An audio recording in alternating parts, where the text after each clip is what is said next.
Good day guys! Punta muna tayo sa Hidden Sangyup. Located lang siya sa dating Seaview. Gilid siya ng Baste. Ayan o, dyan yung kayo papasok pag galing kayong seawall. Bale, syempre, meron din silang Milk Tea Street.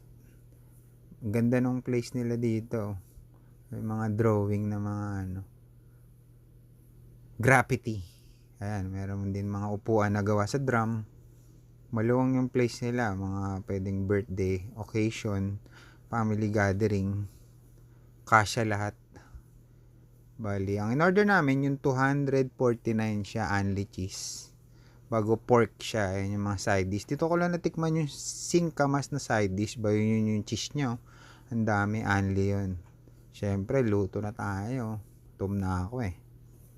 3 flavor yan ng pork. Ayun, naluto na. Syempre, taste test na tayo.